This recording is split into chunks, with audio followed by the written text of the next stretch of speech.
Bondoso Deus que estás nos céus, estamos tão gratos, Senhor, por este dia de sábado e pela oportunidade de estarmos aqui, Senhor, com estas mulheres que Tu escolheste para Te servirem e que desejam aprender mais, Senhor, e desejam pôr os seus dons ao Teu serviço. Te peço, Senhor, que abençoes esta sessão, que nos possas motivar, Senhor, a servir-Te mais e melhor para a Tua honra e glória. Em nome de Jesus, amém. Bom, talvez nem todas tenham apercebido, realmente eu enviei um link para responderem sobre a vossa experiência sobre pequenos grupos, para também ter uma ideia de quem era a audiência. Nem todas tiveram a oportunidade de responder, mas eu fiquei surpreendida com os resultados e pensei, o que é que eu vou lá fazer? Praticamente uma minoria não tinha experiência com pequenos grupos. Portanto, eu acho que temos aqui uma audiência que já sabe muito e talvez seja enriquecedor também nos momentos em que vocês vão estar aí juntas, trocarem experiências e falarem um bocadinho sobre a vossa experiência. Mas estou entusiasmada porque realmente este é um tema que eu gosto muito, porque acredito que seja uma ferramenta muito eficaz para trazer pessoas a Jesus e também para discipular novos líderes e para discipular as pessoas.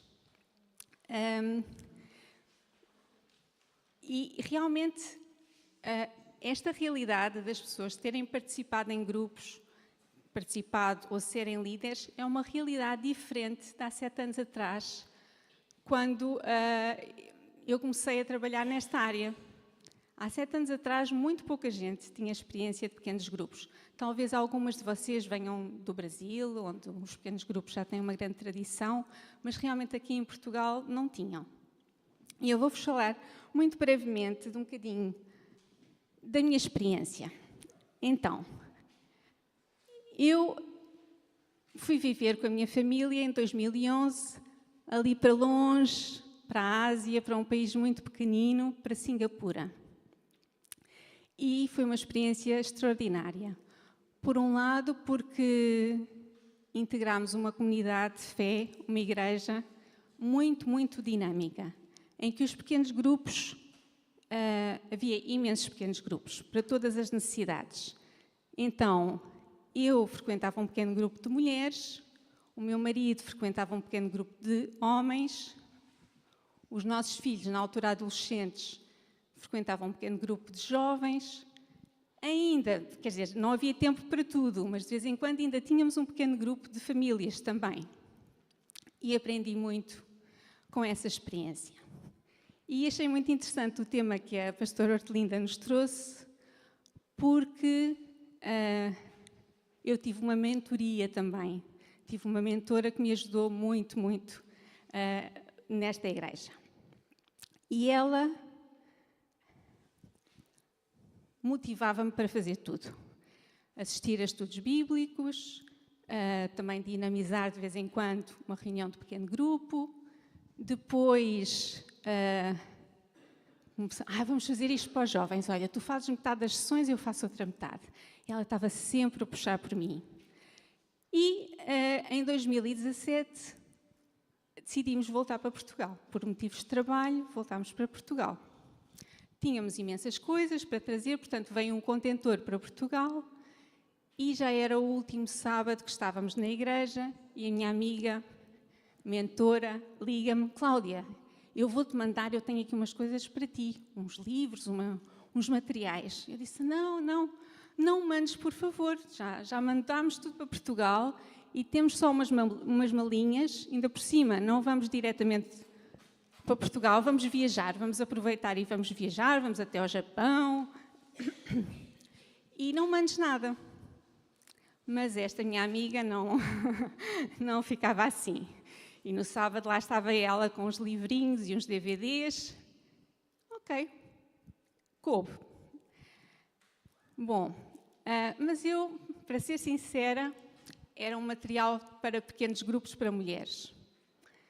E eu nunca pensei vir a utilizar aquele material. Ok, tudo bem, eu levo. Mas, quando cheguei a Portugal, nesse mesmo ano, 2017, fui nomeada para diretora de Evangelismo e Ministérios Pessoais.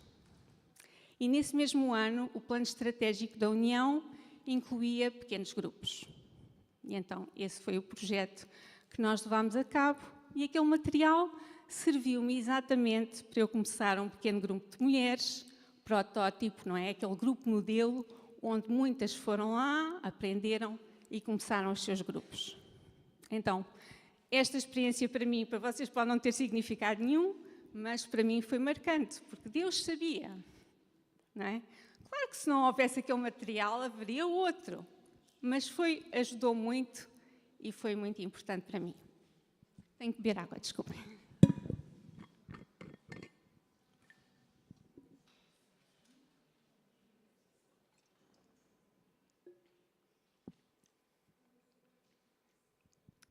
E em 2018 tivemos a oportunidade de começar 11 grupos na Igreja de Cascais.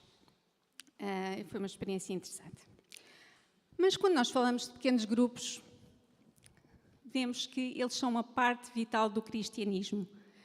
Desde o exemplo de Jesus, passando pela Igreja primitiva e também no início da Igreja Adventista. Não é algo de novo.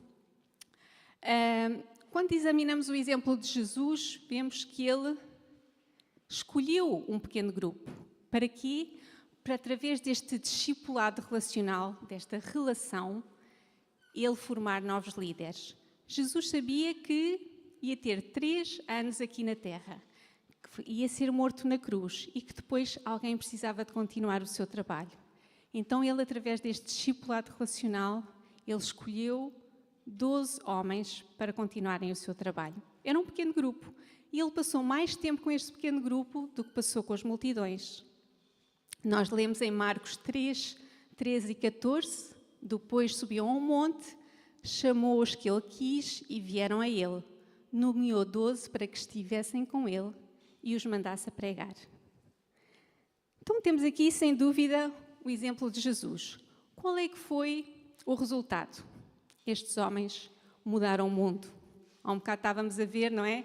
Se uma mentora tiver ao longo da vida 12 pessoas para discipular, não é? Como o efeito de multiplicação. E este também é o efeito dos pequenos grupos. Nós discipulamos, formam-se novos líderes, formam-se novos grupos e o movimento vai crescendo.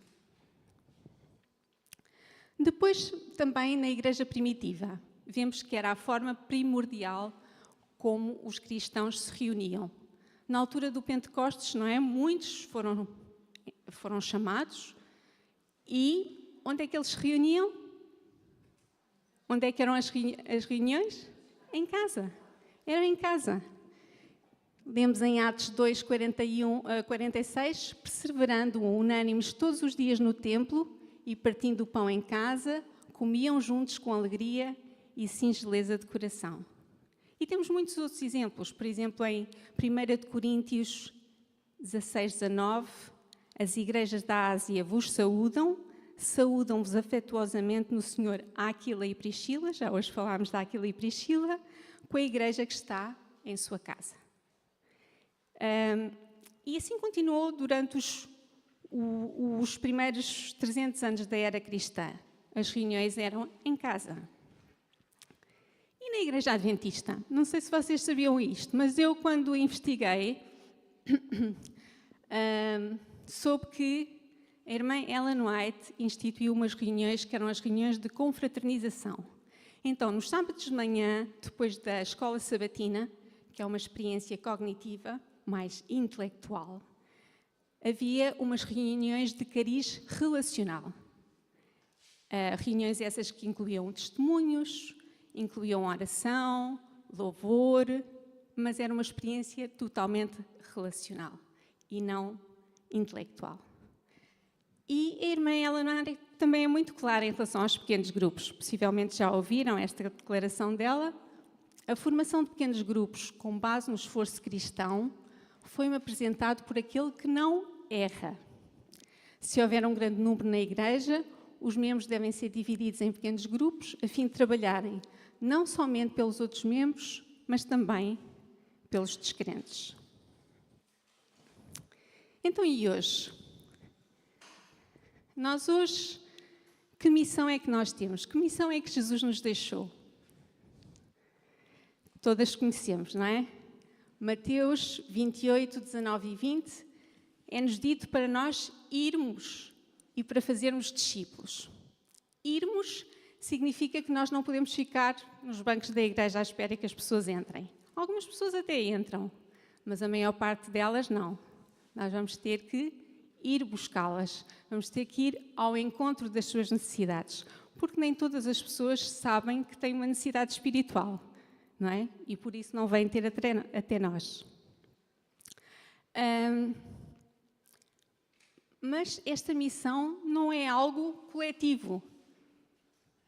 Todos vocês irem. Não, é assim. Vai, pastora Hortelinda, não é?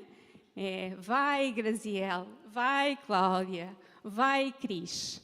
É individual. Porque, na realidade, quem é que é a igreja? Sou eu. É isso, sou eu. Então, olhem assim para a pessoa que está ao vosso lado e digam: a igreja sou eu.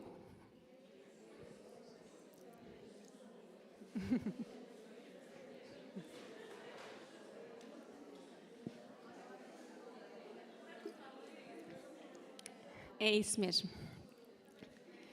Mas é importante vermos neste versículo, na segunda parte deste versículo, para além da instrução, é-nos dada uma promessa. E a promessa é que vamos ter connosco o Espírito Santo todos os dias até à consumação dos séculos. E esta questão de nós sermos co-obreiros de nós é um grande privilégio, não é? Porque nós não fazemos nada por nós mesmos. É com o poder do Espírito. Eu li numa publicação da Igreja que o desafio que a Igreja enfrenta hoje é como passar de membros a discípulos. No modelo de membros, eles estão desligados da vida da missão, não é? Chegam, saem, como já falámos aqui, mas no modelo do discipulado tem uma consciência que o dever não consiste em frequentar a Igreja, consiste sim em ter uma parte ativa e os membros são treinados. Aquilo que vocês estão a fazer aqui. São treinados e são enviados a testemunhar para introduzir Jesus ao maior número de pessoas possível antes deste mundo ser destruído.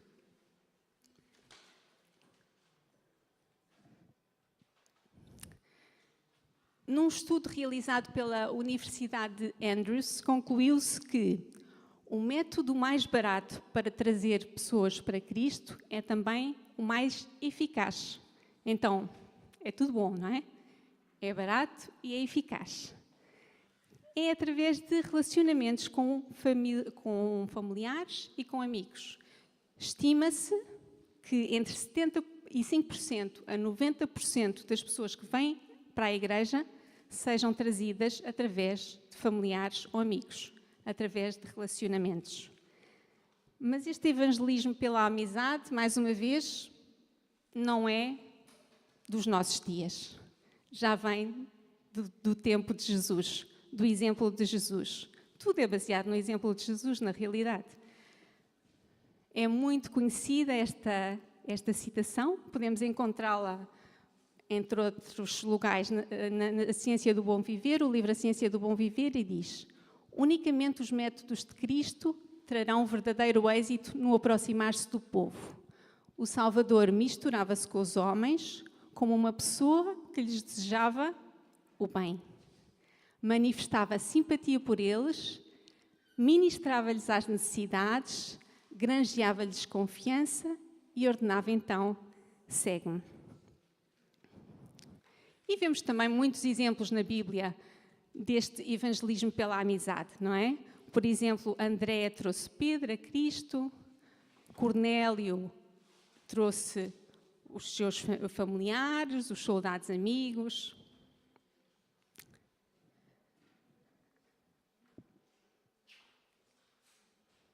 Mas vamos aprofundar um bocadinho mais esta questão do evangelismo pela amizade. Num outro estudo realizado pelo Dr. Flavel, ele é especialista em crescimento da igreja. Ele fez esta pergunta: o que é que leva as pessoas a aceitar pertencerem à igreja? E algumas das respostas foram estas: as pessoas estavam interessadas em mim, convidaram-me a almoçar na sua casa, preocuparam-se com o meu emprego, preocuparam-se com a minha família. Realmente, nós, como seres humanos, temos esta necessidade, é uma necessidade intrínseca, de um relacionamento autêntico. Um relacionamento com Deus, mas também um relacionamento horizontal, uns com os outros.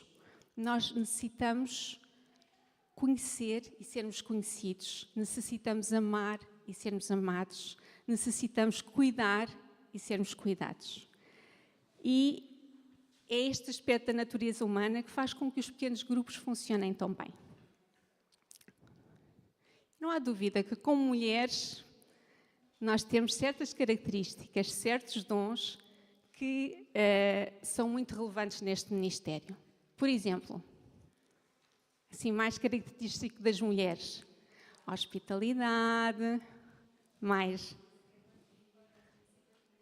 simpatia, sensibilidade,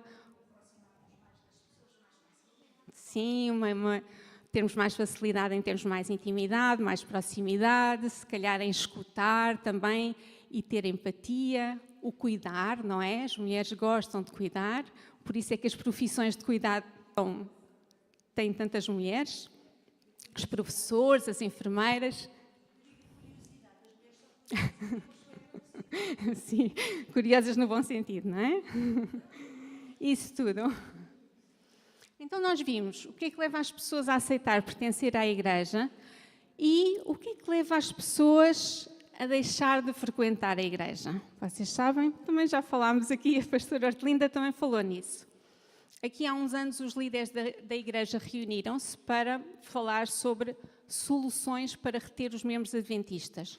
Porque nos últimos 50 anos, 1 em cada 3 membros saiu. E no século XXI, por cada 100 novos conversos, 43 afastam-se. Portanto, são estatísticas algo preocupantes. E o responsável pelo Centro de Estatística e Investigação da Igreja tem vindo a estudar este tema e chegou à seguinte conclusão: não são as doutrinas que fazem as pessoas afastar-se. O que faz as pessoas realmente afastar-se e sair da igreja é passarem por certos problemas na sua vida, problemas conjugais, problemas de desemprego, e não serem acolhidas, e não serem apoiadas nesses momentos de crise, nesses momentos mais sensíveis. Esta foi a conclusão por este especialista. E há um pastor muito conhecido, não é adventista, mas ele escreveu este livro, Uma Igreja com Propósitos, e ele afirma neste livro: os pequenos grupos representam a forma mais eficiente de fechar a porta dos fundos da igreja. Não temos que nos preocupar com a perda de membros que estão ligados a um pequeno grupo. Sabemos que essas pessoas foram verdadeiramente assimiladas. Prestar culto numa audiência é importante.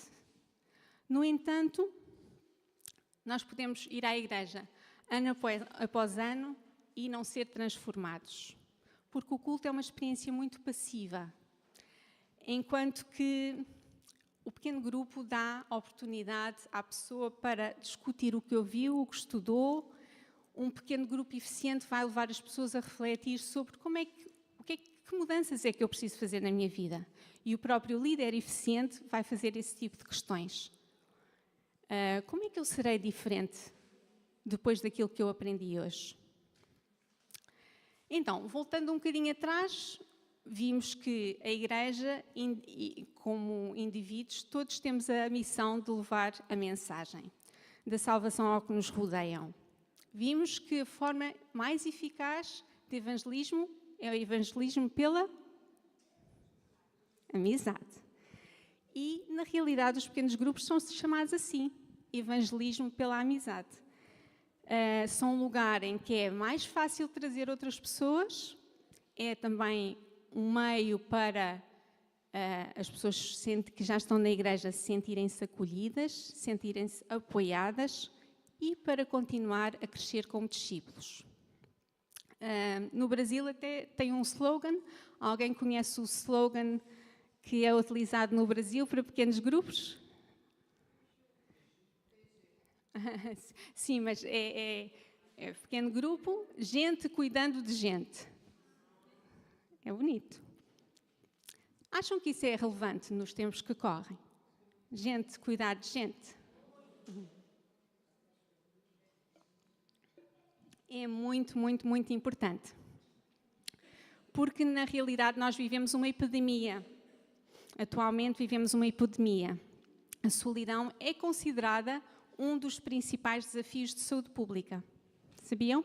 Foi feito um estudo em 2020, o BBC Loneliness Experiment, que indicou que 30%, quase uma em cada 3 pessoas, sentiam solidão. No Reino Unido, uma em cada 8 pessoas não tinham nenhum amigo, ninguém a quem recorrer.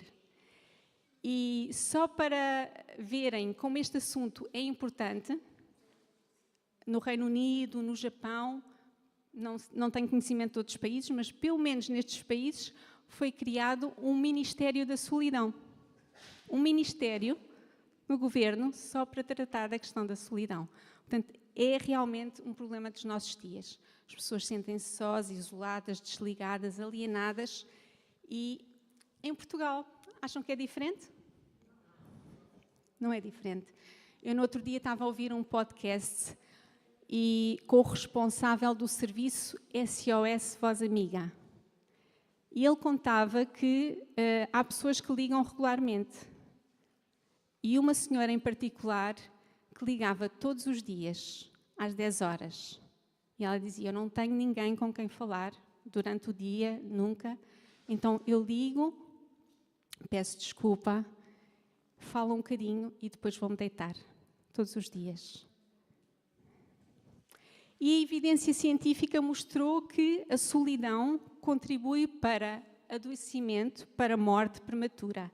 Pelo contrário, ter relacionamentos saudáveis tem um efeito muito positivo, quer em termos físicos, quer psicológicos, quer em termos de longevidade. Temos ali alguns benefícios, portanto, maior longevidade, quando temos conexões sociais fortes. Temos menor predisposição para doenças físicas e deterioração cognitiva e maior felicidade. A solidão demonstrou ser um risco tão significativo como outro tipo de coisas que nós rejeitamos completamente. Consumo de álcool, tabaco, obesidade, falta de exercício. Solidão é um fator de risco. Então, o mundo precisa de pequenos grupos. O mundo precisa que nós nos envolvamos em pequenos grupos. A nossa comunidade precisa que nós nos envolvamos. Vamos avançar aqui um bocadinho e falar da escala de evangelismo. Conhecem esta escala? Já ouviram falar? Ok. Então, qualquer pessoa que nós conheçamos pode ser colocada ao longo desta escala, que vai da pessoa mais hostil a Deus, totalmente ateísta, do lado esquerdo, até ao discípulo mais devoto, do lado direito. E aqui, mais ou menos a meio da escala, onde está a cruz, significa o momento em que as pessoas aceitam a Cristo na sua vida, não é? Nem todos partem dali. Alguns nasceram numa família cristã, não é? Portanto, já estão aqui deste lado. E depois começam a fazer o seu percurso pessoal. Porquê é que eu vos mostro esta escala? Porque quando Jesus nos disse ide, ele não disse só, olha, vão ter com aqueles que já são cristãos, aqueles que já me aceitam. Ele disse, ide é para todos. Então, isso quer dizer que nós vamos precisar de encontrar as pessoas, algumas pessoas, como eu dizia, não têm noção que têm uma necessidade espiritual, não é? Nunca foram ensinadas a isso, ou rejeitaram em algum momento. Então nós precisamos, também nos pequenos grupos, dar-nos essa flexibilidade nem todos os grupos precisam de começar como grupos de estudo da Bíblia. Nós podemos começar a encontrar um ponto de contacto com as pessoas e criar um grupo que vá ao encontro da necessidade dessas pessoas. E depois ir avançando. A diferença é que, independentemente do tipo de grupo, nós vamos introduzindo aspectos espirituais, não é? À medida da capacidade também dessas pessoas aceitarem. Bom, vamos falar agora... pois, peço desculpa, esqueci-me de pôr ali o slide. Em vários tipos de pequenos grupos. Também na sequência daquilo que falámos agora, pequenos grupos com diferentes focos. Então, pequenos grupos com interessados. Pessoas que estão interessadas no cristianismo, não tanto no adventismo, mas que nunca foram expostas ou não conhecem verdadeiramente quais são as doutrinas do cristianismo. Quais é que são as características deste tipo de grupos? Podem ser estudadas doutrinas básicas do cristianismo, como, por exemplo, o pecado, a salvação. Muitas vezes estes grupos são semelhantes ao grupo de estudo, que está aqui do lado direito, mas têm algumas diferenças. Porque é importante que o líder do grupo esteja familiarizado com as necessidades, as perguntas e as perspectivas e atitudes de pessoas que ainda não conhecem a Deus.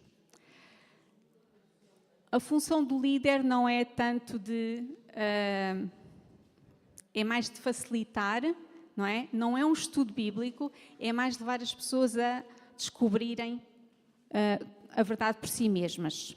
Os temas devem ser apresentados de uma forma simples, não é necessária grande profundidade teológica, porque, lembrem-se, as pessoas estão é um processo e estão numa fase de crescimento ainda inicial. Também é importante não exigir participação. Pode ser um bocadinho constrangedor, não é? Nós pedimos às pessoas para orar, por exemplo, se as pessoas não têm esse hábito. Então, deve ser tudo feito muito lentamente, num ambiente que seja seguro, seja considerado seguro. Agora, muito importante, às vezes estes grupos têm um início e um fim. Por exemplo, vão demorar, vai-se fazer uma série de estudos e ao fim de 3 meses acabou. O que é importante é depois conectar estas pessoas com algum outro grupo, aí talvez já estudos bíblicos, se a pessoa quiser continuar, e não, de repente acabou, as pessoas já não têm seguimento, já não têm acompanhamento, não é? Portanto, providenciar e, como líderes, providenciar este seguimento. Peço desculpa. Depois, outro tipo de pequeno grupo é baseado na fase do ciclo de vida, ou no género. Temos aqui pequenos grupos para adolescentes, para adultos, para jovens adultos, para solteiros, para casais, para pais, para famílias, para homens, para mulheres. Eu comecei um grupo de mulheres, como já vos tinha falado. O meu marido tinha um grupo de homens e durante algum tempo tivemos depois no Covid, acabou tudo e agora estamos a seguir outro modelo. Portanto, não são pequenos grupos que duram para sempre, temos um certo período com um certo número de estudos, por exemplo, 8 estudos, e fazemos com pais, acaba aquele grupo, começamos outro, com casais, por exemplo, e assim vamos também formando outras pessoas para serem pequenos grupos. Às vezes, outras pessoas de outras igrejas têm assistido a esses pequenos grupos e depois começam na sua igreja.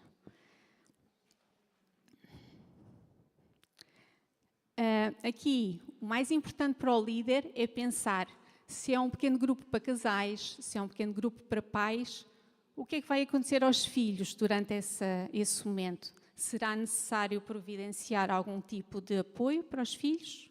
Portanto, estes grupos de necessidades específicas, é preciso pensar se há alguma necessidade que tenha que ser suprida.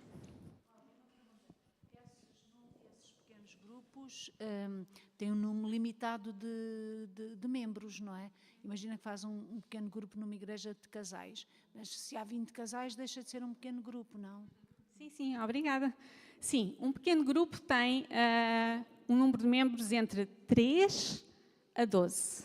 Portanto, o que é aconselhável e o que se sabe é que mais de 12 pessoas não funciona. Há pessoas que, portanto, atinge 12, deve-se subdividir, deve-se multiplicar. Nós temos um exemplo também da Igreja de Cascais, o único grupo que sobreviveu ao Covid e que já se mantém desde 2018, portanto, 6 anos, todas as semanas. Tem sido fantástico, jovens adultos. Só que o que é que aconteceu? O grupo nunca se quis dividir. Então cresceu, e então às vezes vão 20 e tal pessoas, outras vezes vão 6. Não há compromisso.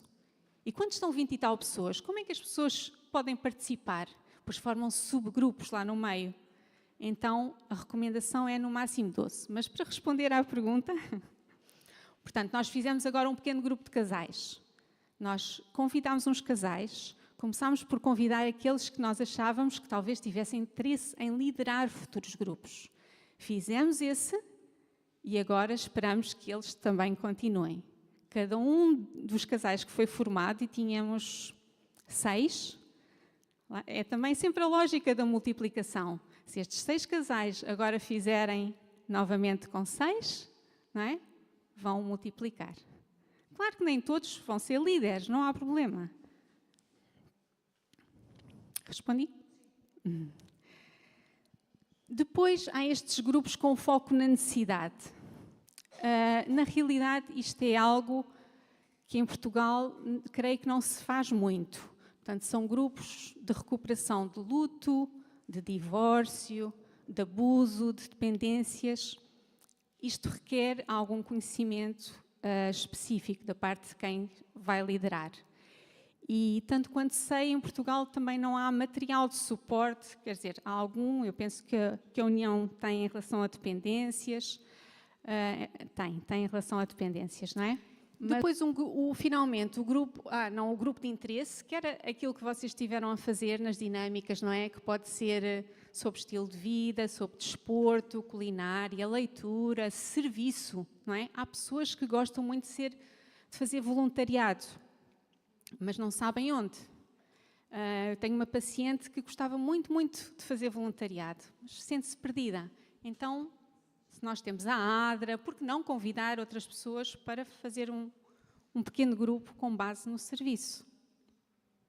Finalmente, o grupo mais comum, que é o grupo de estudo, pode ser um grupo de estudo bíblico, não é? Estudar um capítulo da Bíblia, estudar temas bíblicos. Pode ser estudo de livros ou então com base em guias. Também já temos vários guias. Se formos então ao site da Igreja Brasileira, há um manancial de guias de estudos muito, muito, muito grandes. Só é preciso às vezes ver se adapta, não é? Porque, por exemplo, eu lembro-me, o líder do grupo de adolescentes estava à procura de um material específico para adolescentes e achava que aquilo que existia no Brasil não se adaptava muito bem. Portanto, é sempre preciso ver se adapta. Também há outros guias de estudo que são em vídeo. Por exemplo, quando há um estudo de livros, como é que pode funcionar? Pode-se pedir aos membros que leiam o capítulo em casa, não é? Depois o líder faz um pequenino resumo e lança perguntas. O que é que vos chamou mais a atenção neste capítulo? Que ensinamentos é que podem aplicar à vossa vida? Estes são só alguns exemplos dos materiais que eu já utilizei nos meus pequenos grupos. Eu tenho também, fisicamente, trouxe estes livros. Há uma organização que se chama Family Life, que traduz materiais dos Estados Unidos. Aquele exemplo da arte da parentalidade é um deles, para pais. Depois o outro, Mais Juntos, para casais, também é da Family Life. Este aqui é nosso, 8 semanas do bem-estar. Não sei se conhecem, mas qualquer pessoa se pode interessar por este tema tem a ver com estilos de vida, com hábitos saudáveis, foca a questão do stress, do dormir, da alimentação. Pode ser interessante, se liderarmos um pequeno grupo destes, de convidarmos especialistas, se tivermos acesso, um nutricionista, um médico. Portanto, tem aqui vários exemplos de materiais. Bom, falámos muito de pequenos grupos, mas eu não dizia as coisas essenciais, não é? Quantas pessoas, qual a periodicidade, está quase no fim. Portanto, reunir-se regularmente, semanalmente ou de 15 em 15 dias, ter 3 ou mais pessoas a participar regularmente. Estas 3 funções são muito importantes. Um líder, um co-líder, porque um dos objetivos é também discipular, portanto, fazer os outros crescerem e, portanto, um novo líder vir a assumir a função, daí a importância do co-líder, e um anfitrião. Há pessoas que são super mulheres, super homens e fazem tudo. São os anfitriões, são os líderes, não precisam do co-líder. Irmãs, isso está errado. Isso está condenado ao fracasso. Nós tivemos um exemplo, também lá na Igreja de Cascais, foi o primeiro grupo a esmorecer e a morrer, porque a pessoa não aguenta. Isto é muito intenso, não é? Uma periodicidade, mesmo que seja de 15 em 15 dias, é intenso. Exige preparação, porque não é só, nós não estamos ali a pregar. É uma moderação, é uma facilitação, mas há todo um trabalho envolvido de manter este relacionamento, manter as pessoas envolvidas, de as contactar. Então, é preciso mais do que uma única pessoa. Cada reunião incluir um ou mais dos seguintes elementos: um culto, adoração, estudo, testemunhos. Portanto, haver sempre uma parte espiritual. Mesmo neste grupo, um grupo de caminhadas, um grupo sobre culinária, nós podermos, por exemplo, começar, sei lá, no início perguntar pelas coisas pelas quais estão gratas durante a semana que passou, não é? Introduzir ali o tema da gratidão. Ou dizer mesmo, vamos fazer uma oração antes de começar. Portanto, haver sempre ali um elemento que nos remeta para a parte espiritual. Encorajar os membros a convidar outras pessoas que não pertencem à igreja e, finalmente, crescer e multiplicar-se. Tenho aqui mais uma sugestão para vocês fazerem. Então, um pequeno grupo deve ter um alvo, e eu dou-vos aqui um exemplo do alvo. Fazer com que cada membro do grupo esteja em contínuo crescimento e passe tempo com um grupo de pessoas que cada vez mais vivem os propósitos de Deus. Este é um exemplo de um alvo, ok? Agora, gostaria que vocês pensassem individualmente, refletissem sobre o seguinte: sobre quem quero exercer impacto no programa de pequeno grupo? E o que gostaria de ver acontecer na vida das pessoas como resultado do pequeno grupo. Ok? Isto vai permitir que vocês escrevam também um alvo. Se vocês fossem liderar um pequeno grupo ou participar num pequeno grupo, qual seria o alvo do vosso pequeno grupo?